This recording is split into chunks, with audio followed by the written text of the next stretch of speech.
pretty fair to say, though, no one saw the lights going out in the Superdome.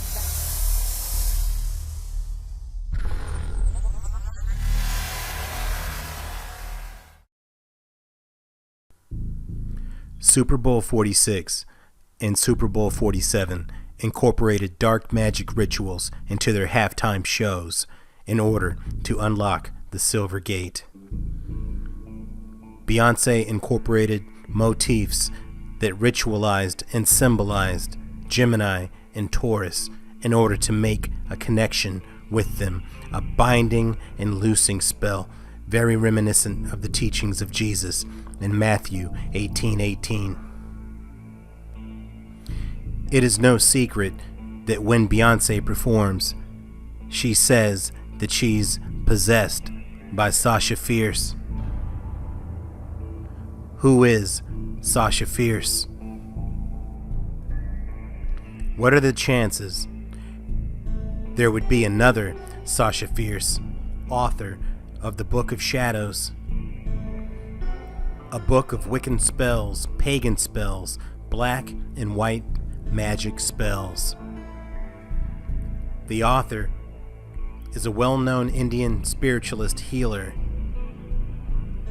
who allegedly has a lot of practice to use different spells for treatment with the help of spirits. Sasha Fierce is very confident, fearless, strong. She can do whatever she wants. She's a fighter. Whenever she falls, she gets right back up. And she uses fear and pain to give her more strength, and is not afraid of being sensual. And she's fierce.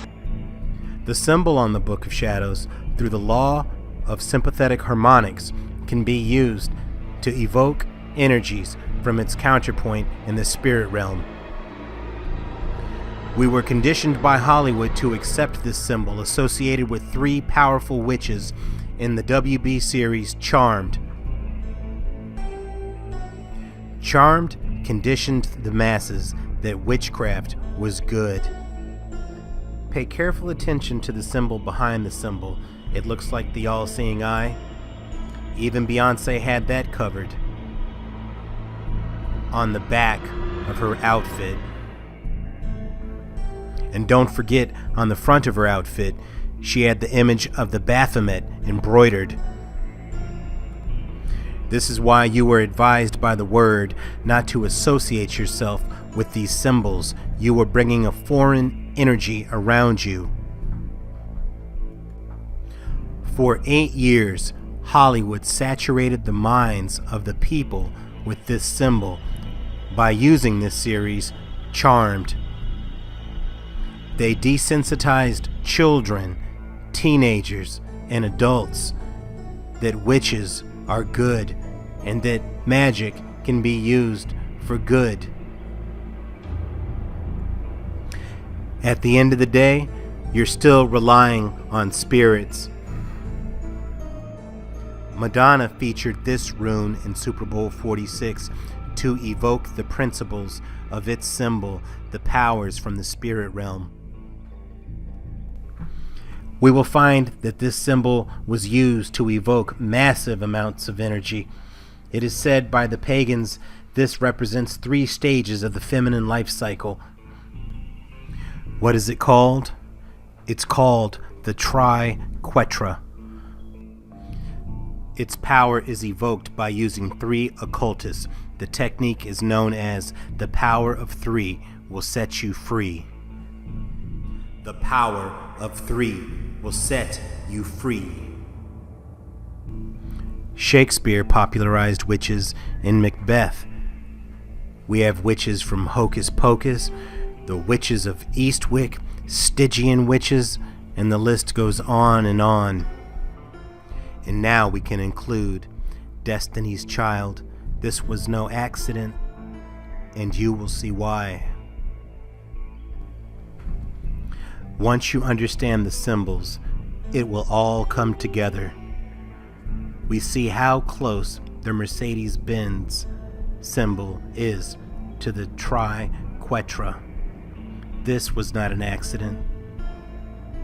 I don't know why Mercedes-Benz chose this, but it is an ancient symbol. Even the Christians used it once, but we know that they weren't following the word, because Exodus 24 tells us not to make symbols of anything in the spirit realm. You will find the Mercedes-Benz triquetra adorning the top of the stadium and also inside. It hovered over Super Bowl 47's halftime show. As Beyonce performed, that symbol was overhead. Was this huge triquetra acting as the medium, transposing energy between the physical and spiritual realms? Now, the best evidence this was an energy hijack. Everybody put your hands towards me. Everybody, I want to feel your energy.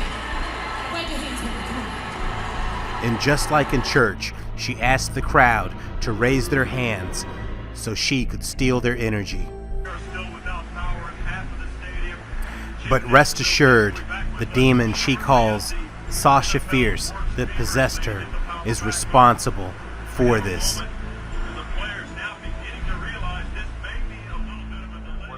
What it looked like. Getting set to call a third and 14. Third and 14.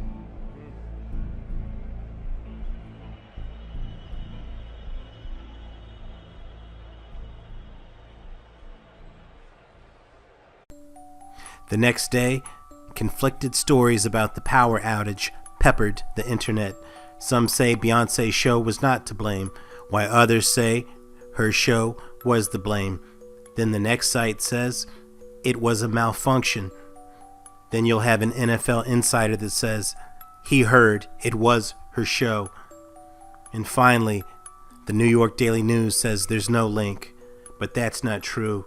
That story falls like a house of cards because there is a link. Jimi Hendrix was a musical pioneer on the electric guitar.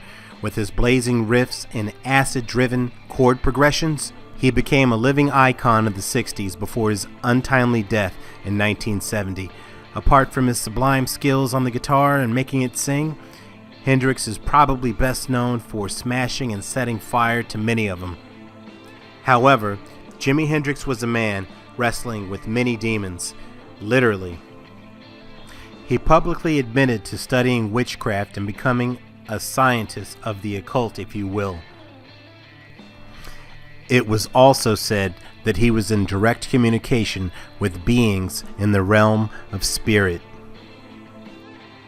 At the base of Haleakala Crater in Hawaii on July 30th, 1970, his Rainbow Bridge concert was performed and filmed, and he successfully performed acoustic alchemy.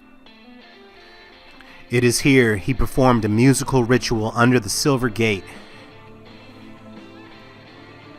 where he used cosmic resonance to synchronize to astrological signs of the people, generating so much power that amazing things happened that you have heard of before. The crowd was bombarded with chord after chord, causing emotional euphoria. Now let's listen to witness accounts about Jimi Hendrix and what exactly happened at Rainbow Bridge.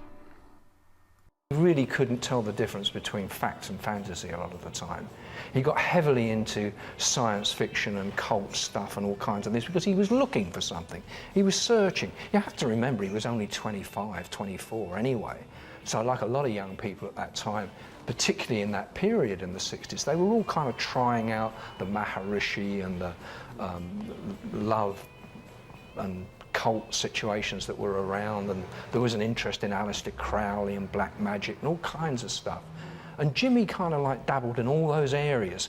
But I think as he went along, he became found it increasingly difficult to tell the difference between what was actually reality and what was fantasy. Now, astrology was a central piece to the Rainbow Bridge concert experience. People were grouped by astrological sun signs, and the flag that you see is Taurus. Taurus was aligned above Rainbow Bridge during the concert hours. Again, we have a synchronized relationship with the heavenly counterpart being represented on the flag that you see. This was the Silver Gate, again involved in a musical ritual.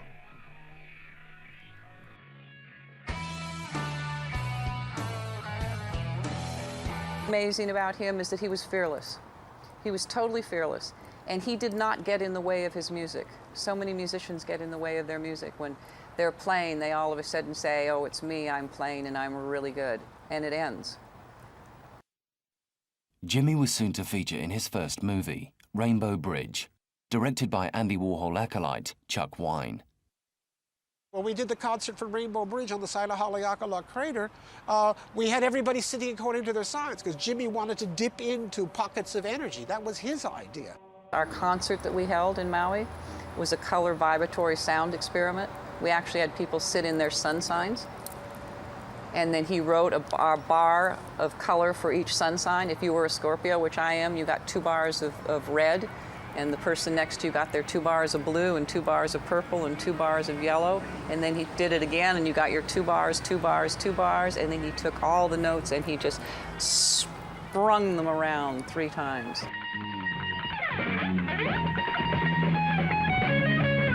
People were literally crying and going, what's happening to me? What's going on here?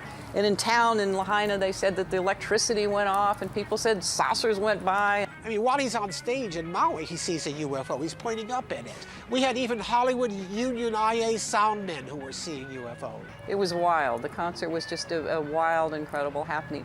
And he was so excited about all that, and he loved the concept of all that, and he just loved to play with the cosmic world. I mean, he was fearless. That was what was so much fun about him. He was just fearless. And in town in Lahaina, they said that the electricity went off, and people said saucers went by. Now you see the real reason the power went out at Super Bowl 47. Jimi Hendrix, Beyonce, the same effect under the Silver Gate.